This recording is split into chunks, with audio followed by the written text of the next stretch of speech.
ঘরোয়া বউ হয়েও গ্রামের পরিবেশে সংসারের সমস্ত দায়-দায়িত্ব নিজের হাতে নিখুঁতভাবে পালন করি। আবারও একটি নতুন সকালে আমার প্রাণপ্রিয় বন্ধুদের জানাচ্ছি সুপ্রভাত। তো আমি চলে এসেছি ছোট্ট একটি গ্রাম থেকে মুনমুন। ব্লগার মুনমুন চ্যানেলে তোমাদের প্রত্যেককে জানাচ্ছি অনেক অনেক স্বাগতম। যে বা যারা ভিডিওটা দেখছো তাদের প্রত্যেককে জানাই অনেক স্বাগতম। আর ভিডিও শুরু করার আগেই বড়দের জানাই প্রণাম, ছোটদের জন্য রইল অনেক ভালোবাসা। কালকে ভিডিও দিতে পারিনি, তার জন্য অনেক দুঃখিত। আর দেখো সকাল হয়ে গিয়েছে, মানে একজন গ্রাম্য গৃহবধূর কাজকর্ম শুরু হয়ে গিয়েছে। তবে হ্যাঁ, এই গ্রাম্য গৃহবধূরা কিন্তু ভীষণ ঘরোয়া হয়, যেমন আমি। তবে ভীষণ ঘরোয়া হয়েও সংসারের কিন্তু সমস্ত দায় দায়িত্ব নিজের হাতে দায়িত্ব নিয়ে পালন করার চেষ্টা করি। আর শুধু যে ভীষণ ঘরোয়া বলে ঘরোয়া কাজকর্ম তা না, সংসারের ভালো মন্দ ঘর বাইর সমস্ত দিকটাই কিন্তু নিজ হাতে দায়িত্ব পালন করার চেষ্টা করি। আর যাই হোক, অনেকক্ষণ বকবক করলাম। তো দেখো এখন এই যে মাধবীলতার ফুলগুলো তুলতে এসেছি। আর জানো তো ফুলের গাছটা এত বড় হয়েছে, তবে ফুল ভীষণ কম। তবে জানি না যে গেট খোলার আগেই অনেকে তুলে নিয়েছে কিনা। তবে আমি যেহেতু গেটটা খুলেছি তার আগে হয়তো নাও তুলতে পারে। তবে জানি না কেন ফুল হয়তো কম ফুটেছে, এটাও হতে পারে। তো দেখো এই গেটের কাছে এই গাছটা হয়েছে বলে গেটটা খুললে না আর তুলতে পারিনি। তাই গেটটা খোলার পরও একবার লাগিয়ে দিতে হলো। আমরা হচ্ছি গ্রামের গৃহবধূ। আর তাই জানো তো সকালবেলায় ঝাঁটা, আর ওই যে মাড়ুল দেওয়া, ফুল তোলা, বাসন মাজা, সংসারের কাজকর্ম, এগুলো না আমাদের সবার আগে করতে হয়। আমাদের সংসার জীবনটা না এরকমই। ওই যে ভীষণ ঘরোয়া, তাই ঘরের বাইরের, মানে ঘরের থেকে বাইরে সেরকম ভাবে আমরা যেতে পারি না, বা সেরকম বাইরের কিছু কাজকর্ম তোমাদের সাথে শেয়ার করতেও পারি না। সকালবেলায় ফুল তোলাটা ভীষণ ভালো লাগে। জানো তো ফুলের মতো সুন্দর কিছু হয় না, আর ফুল তুলতে গেলে সারা দিনটা যেন মনে হয় খুব ভালো কাটবে। সুন্দর একটা সকালের সূচনা হয় ওই পরিবেশটা দেখে, ফুল দিয়ে। তো দেখো ফুলগুলো তুলে এনে করে এই যে থালা বাসনগুলো বাইরে বের করে একটু জল দিয়ে ভিজিয়ে দিচ্ছি। তো রাত্রিবেলায় যেদিন পারি সেদিন ধুই। আর রাত্রিতে ধোবো কি করে, দেখো আমাদের এই কলপাড়টাতে মানে এমন একটা অবস্থা না, রাত্রিবেলা আমাকে ভীষণ ভয় লাগে। আর সাপের যা উপদ্রব, তারপরে পোকামাকড়। তাই এক সাইডে রেখে দিই রান্নাঘরে, আর সকালবেলায় বাসনগুলো মাজি।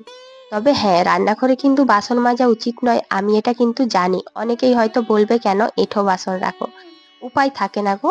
তো দেখো বাসন মাজার সঙ্গে সঙ্গে ঘরের কিছু জিনিসপত্র ছিল সেগুলোও মেজে নিয়েছি। আর জিনিসপত্র বলতে এই যে কাঁচের জিনিস, থালা বাসন যেগুলো তোলা থাকে আর কি, প্লেট কাপ সমস্ত কিছু। আসলে এখন তো পুজো চলেই এলো, আর আমি তো অন্য অন্য যে বন্ধুগুলো ব্লগ ছাড়ছো তোমাদের মতো অত সুন্দর করে ঘর ধোয়া, ঝাড়া মোছা বা জিনিসপত্র ধোয়াধুয়ি কাজ পারিনি। তবু কি বলতো, একটু ভালো লাগতে না মনে হয় পুজোতে তো বেশি কিছু করতে পারলাম না, তো একটু কাজগুলো করে নি। কাচের টাচের যে জিনিসগুলো থাকে, যেগুলো মানে আলমারিতে তোলা থাকে আর কি, কাচের আলমারিতে, তো সেই সমস্ত জিনিসগুলো একটু ঝাড়ার পর না ময়লা লাগলো, তাই ধুয়ে করে শুকোতে দিয়েছিলাম। আর সঙ্গে দিয়েছিলাম একটু তিল, আর ছিল বাদাম। ওগুলো যাতে নষ্ট না হয় রোদে দিয়েছিলাম। এখন কাজকর্ম কিছুটা করে এসে দেখলাম ছেলের টিউশন যাবার সময় হয়েছে, ও পড়ছিল। আর কেন জানি না আমি না এই অভ্যেসটা রেখেছি। তো ছেলের দেখো ব্যাগটা, ও খাতা আনতে গেছিল একটা, আর আমি ব্যাগটা একটু ভালো করে চেক করে নিলাম। অনেক সময় কি হয় বলতো, যেহেতু একটু ছেলেটা বড় হয়েছে তাই দায়িত্বটা ওকে দিয়েছি বই গোছানোর। তারপরেও জানো মাঝে মধ্যে আমি একটু ব্যাগটা সার্চ করি, কারণ ছেলে বড় হচ্ছে, তারপরে মানে কখন বন্ধু বান্ধব সবার সাথে মেলামেশা করছে, তাহলে কি হয় বলতো, ব্যাগের মধ্যে এটা ওটা কি থাকবে না থাকবে, মানে একটু দায়িত্বটা রাখতেই হয় যে একটু ছেলেকে চোখে চোখে রাখি। তাই দেখো ব্যাগটা ভালো করে সার্চ করলাম। প্লাস ছাতা, জল বোতল, এগুলোও যেন তো অনেক সময় ভুলে যায় ছেলেরা। তো এগুলোর জন্যও যেন মাঝে মধ্যে ব্যাগ দেখতে হয়। আর আমি বিশেষ করে ব্যাগ এই কারণেই দেখি যে মানে যখন ছেলে থাকে না তখন দেখি যে ব্যাগের মধ্যে ছাতা জল বোতল আছে কিনা। ও কতটা দায়িত্ববান হয়ে কাজগুলো করে, নিজের এইটুকু যত্ন বা নিজে একটু রেসপন্সিবিলিটি নিয়ে কাজ করে, সেটা জানার জন্যই আমি ব্যাগটা বিশেষ করে সার্চ করি। তো দেখলাম না, ছাতা জল বোতল সবই নিয়েছিল। আর একটা গেঞ্জি ওকে দিয়েছিলাম, ঘাম দিত তো, তাই টিউশন যাওয়ার সময় দিয়েছিলাম। তো দেখলাম সেটাও ছিল আর সেটা পরে নিলাম। ও টিউশন যেতেই আমি বিছানাটা ভালো করে গুছিয়ে দেখো যে জামা কাপড়গুলো, সরি জামা কাপড় বলছি, কিছু জামা কাপড় যদিও কেচেছি, তো জামা কাপড় না, এই যে কাপ প্লেট যেগুলো ধুয়েছিলাম এইগুলো এখন ভালো করে একটু উল্টিয়ে দিচ্ছি।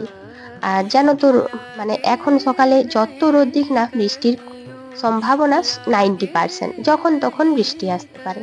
তাই ওগুলো উল্টিয়ে এখন এই যে থালা বাসনগুলো মেজেছিলাম এগুলোও জল ঝরে গিয়েছে, ওগুলো ভালো করে ঘরের মধ্যে সাজিয়ে নিচ্ছি। এবছর পুজোটা আমার কেমন কাটবে জানি না, তবে কিন্তু ঠান্ডা একদমই ছাড়ছে না। যদি একটু হালকা হচ্ছে আবার ঠান্ডা লাগছে। তো বন্ধুরা, তোমরা সবাই পুজোর কেমন কেনাকাটি করলে আর সবাই কেমন আছো অবশ্যই কিন্তু কমেন্ট করে জানাবে।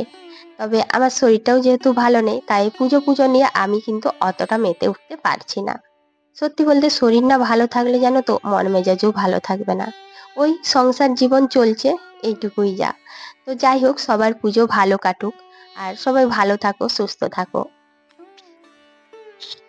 এখন ভালো করে উঠোনটা একটু ঝাড় দিয়ে দিচ্ছি। আর জানো তো বৃষ্টির জন্য এত বালি, মানে ঘন ঘন ঝাড় দিলেও তবু মনে হচ্ছে যেন বালি যাচ্ছে না। এখন একটু মেঘলা আবহাওয়া দেখে এই যে তিলটা রোদে দিয়েছিলাম আর বাদামটা এগুলো না তুলে দিচ্ছি। কারণ কি বলতো, যতটুকু শুকনো হয়েছিল হঠাৎ করে হয়তো বৃষ্টি এসে সব যাবে। আর এদিকে তারপরে দেখলাম যে মেঘলা আবহাওয়া, এদিকে জামা কাপড়গুলো অনেক শুকনো হয়ে গেছে, তো সেগুলো তুলে আনি। আর এত জামা কাপড় শুকনো হওয়ার কারণ কি জানো তো বন্ধুরা, আমি কিন্তু জামা কাপড় অনেক ভোরে কেচেছিলাম। আর 2-4টে ছিল, সেগুলো ওই কাজ করার ফাঁকে একবার কেচে নিয়েছিলাম। তো যেগুলো পরে কেচেছি সেগুলো একটু শুকনো হয়েছে, আর যেগুলো আগে কেচেছিলাম সেগুলো পুরোপুরি শুকনো হয়েছে। তো আমি জানো তো এই ভুলটা কখনোই করি না, যে সব জামা কাপড় একসাথে তুলবো বাইরে থাকুক না কেন। কেন বলো তো, কোনো ভরসা নেই মেঘের, যে কোনো সময় বৃষ্টি আসতে পারে। তাই সেই সুযোগটা আমি হারাতে চাই না। তাই সব জামা কাপড়গুলো তুলে নিয়ে চলে আসলাম। আমি একটা গ্রামের গৃহবধূ আর আমার জীবনযাত্রা ভীষণ ঘরোয়া। তোমরা যারা দেখো তারা তো দেখতেই পাবে যে এই ঘরোয়া জীবনযাত্রার মধ্যে আমি যা যা করি সেগুলোই তোমাদের সঙ্গে তুলে ধরি। তবে কিন্তু কি বলতো, ঘরোয়া হয়েও কিন্তু সংসারের সমস্ত দিকটা সামলাতে হয়।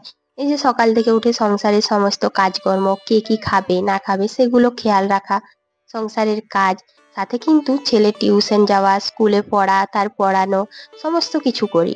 আর তার সাথে কিন্তু বাগানেও টুকটাক কাজ করতে হয়। আর আজকে কিন্তু বাগান গিয়েছিলাম, সেটার ভিডিও তোমাদের সাথে শেয়ার করতে পারিনি। তো বাগানে আসলে শেয়ার এই কারণে করতে পারিনি যে তখন কিন্তু আমার ফোনে চার্জ ছিল না। তো তোমাদেরকে বলি, বাগানে গিয়েছিলাম তো সেখানে দেখলাম না অনেক লেবু পড়েছিল। আর লেবু গাছটা না প্রায় শুকনো হয়ে গিয়েছে, কেন জানি না। তো সব লেবু তুলে এনেছি আর তাড়াতাড়ি চলে এসেছি। তো দেখো এখন এই যে রান্না বান্না করে একটু স্যালাড কেটে নিচ্ছি। আজকে সেইভাবে না খুব বেশি তরকারিও করিনি। আর এদিকে দেখলাম শসা গাজর অনেক রয়েছে। তো বেশ কিছুদিন একদমই এই স্যালাড খাওয়া হয়নি।